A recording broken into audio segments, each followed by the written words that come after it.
know, Taylor's twice the woman that you are. She has brought class back to this company, stability to the family. She is an example for her children. You're never going to see Taylor on the cover of some tabloid in the supermarket. She is a woman of unimpeachable integrity.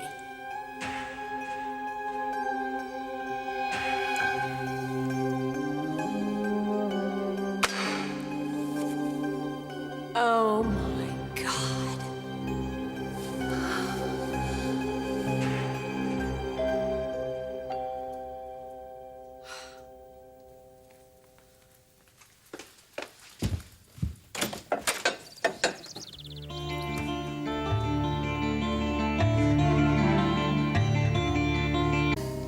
You never gave me your answer last night.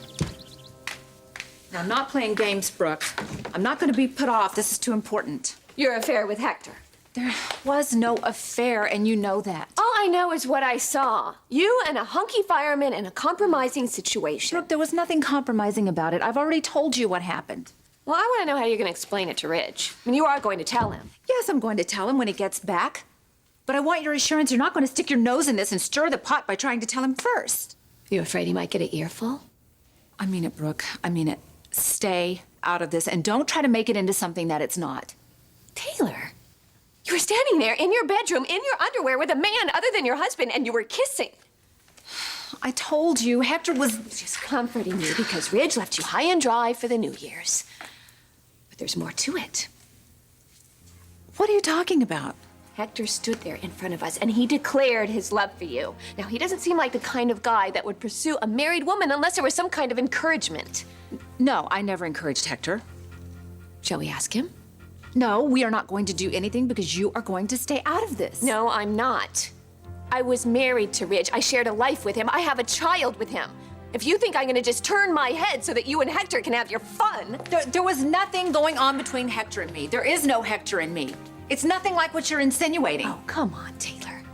We both know that if you found me in the same situation that you're in, that you wouldn't cut me a break. And neither would Stephanie. So why should I be quiet? Why should I do you a favor? After the way you and Stephanie have treated me.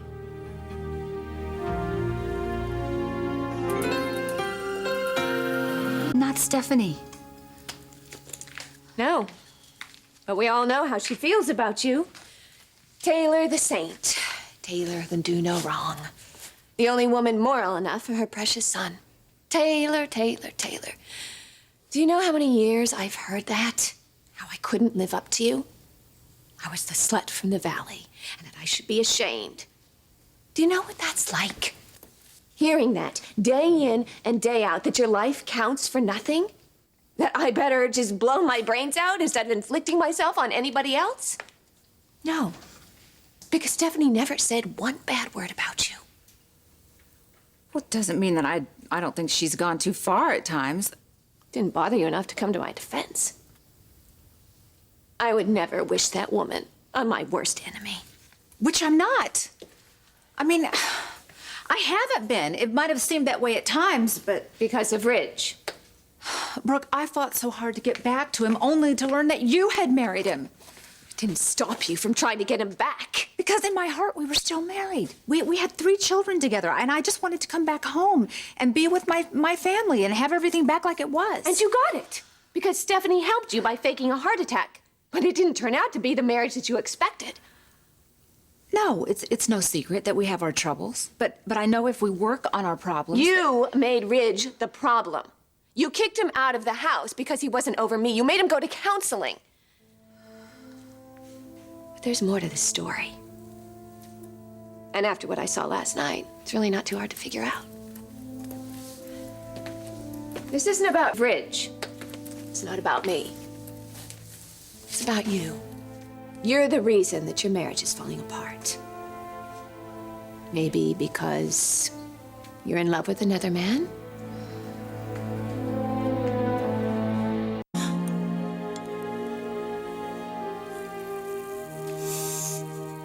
I am not even going to dignify that. Because you know it's true? Because you're purposely twisting things. So you're not in love with Hector? No, I am committed to my marriage, to my husband. Yes, we have our share of problems to solve, and we will, because we love each other, and because we have a family to preserve. Like the family I was trying to preserve after you came back. A family that I asked you to respect for RJ and Hope's sake. I told you that I came back because I was trying to hold my family together. I was thinking of my children. At the expense of mine.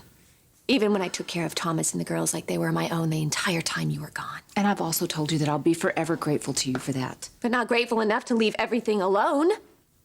So that RJ and Hope could grow up with their father and have two parents in their home.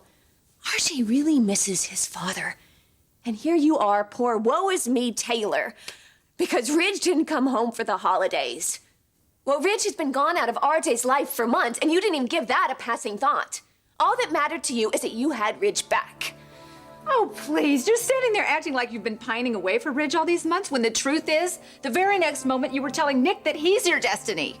What happened with Nick happened because you broke up my marriage. Oh, so this is what this is about. This is your chance to settle the score by destroying mine? Is that what this whole thing is about? It's payback? Because if it is, then Stephanie's been right about you all along.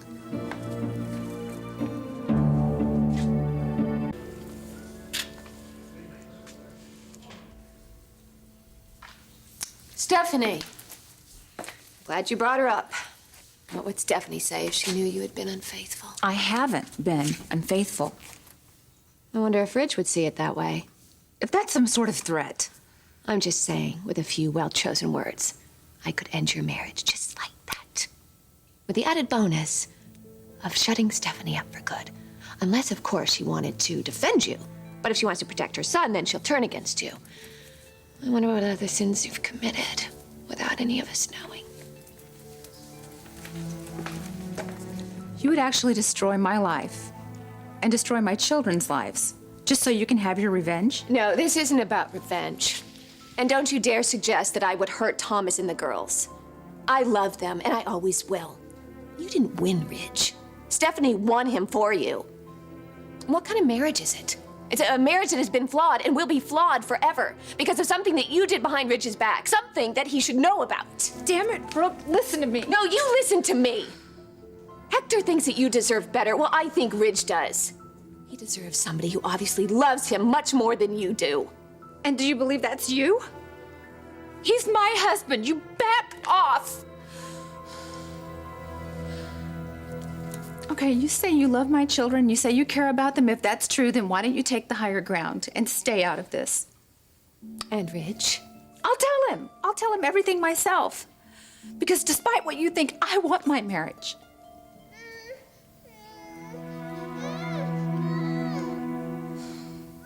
My poor little boy. You have no idea how much he misses his father. A father that's been stolen from him. Don't do this, Brooke. Brooke, I'm pleading with you. Please do not interfere. Brooke, do you hear me?